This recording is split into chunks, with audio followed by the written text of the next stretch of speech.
जहां एक और महामारी पैर पसार रही है, वहीं गरीब परिवारों और बाहर से आने वाले लोगों के लिए खाने पीने की समस्या बढ़ रही है।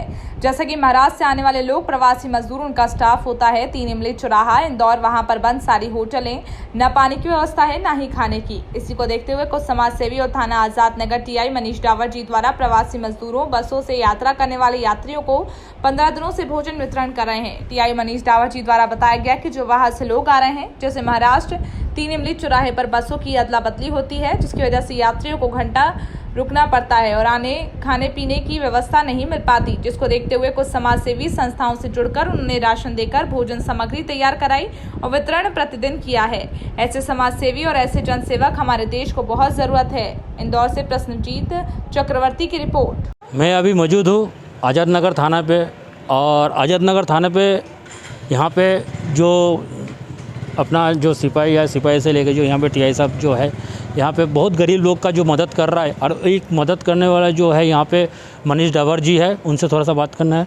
हाँ सर, आप ये बताइए, जो आज जो महामारी चल रहा है और महामारी के चलते जो जितना भी नेता, मंत्री, पार्षद सब घर में बैठ गए, तो आपको ऐसा कैसा सोच आया कि गरीब के लिए आप कुछ करें? अब इन चीज़ों पे तो मुझे जानकारी नहीं है कि कौन घर में बैठा है, कौन क्या कर रहा है, लेकिन चूँकि एक पुलिस अधिकारी होने के नाते और अपने फ़र्ज़ को ध्यान में रखते हुए मैंने कई बार देखा कि 3 इमली तरफ जो ट्रैवल्स एजेंसीज़ हैं, वहाँ पे कई बार मतलब बाहर के लोग आकर के बैग लेकर के इकट्ठा होते हैं।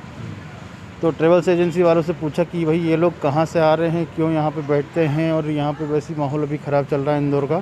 तो उनके द्वारा बताया गया कि सर ये लोग यूपी बिहार के लोग हैं जो महाराष्ट्र में मजदूरी करने के लिए गए थे, और वहाँ पर पूरी टोटल लॉकडाउन हो चुका है, सारा काम ठप हो चुका है। तो ये लोग वहाँ से वापस अपने घरों के लिए निकले हैं, और इंदौर उनका सेंटर पॉइंट पड़ता है जहाँ पे उन्हें बस चेंज करना पड़ती है, क्योंकि बस इतना लंबा ट्रेवल नहीं करती है। तो यहाँ पे वो लोग स्पॉट मतलब यहाँ पे रुकते हैं, और जब यहाँ पे बस मतलब कंप्लीट भर जाती है, तब हम लोग बस यहाँ से रवाना करते हैं। तो उनसे पूछा गया कि कितना समय लगता है, तो बोले सर सुबह से शाम हो जाती है और ये लोग यहीं बैठे रहते हैं। तो इसी चीज़ को ध्यान में मतलब रखा, तो लगा कि ये लोग बेचारे दिन भर बैठे रहते हैं और इन लोगों के पास खाने का कुछ नहीं है, और ना कोई बनाने की व्यवस्था, ना कुछ। बस में इतना सामान भी वो लोग वो रख नहीं सकते हैं कि खाना बना करके खाएं।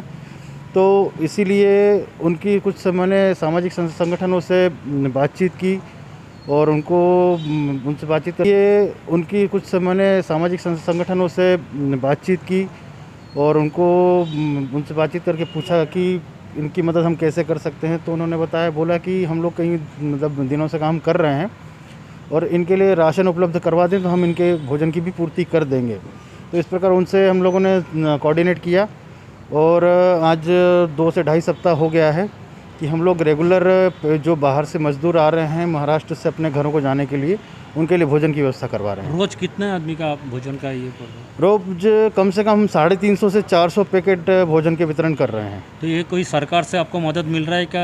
नहीं, सरकार से मदद नहीं मिल रहा है। वैसे हम लोग सामाजिक संगठन से जुड़ करके उनसे मिलजुल करके कर रहे हैं। कुछ राशन कुछ मतलब प्रतिष्ठित जन हैं, उनसे कुछ व्यवस्था करवा लेते हैं, कुछ हम लोग करते हैं, और सामाजिक संगठन जो है वो तैयार करके हमको फूड पैकेट देती है। तो आपने सुन लिया है, जो मतलब एक इंदौर पुलिस का एक मिसाल है, एक बहुत बड़ा मिसाल है, जो आगे चल के गरीब दुखी को जो खाना खिलाना, उनको बस में बिठाना, उसका मंजिल तक पहुंचाना, यही मतलब इंदौर पुलिस का एक मिसाल है। इंदौर से अंशुल बघेल का साथ चक्रवर्ती का रिपोर्ट।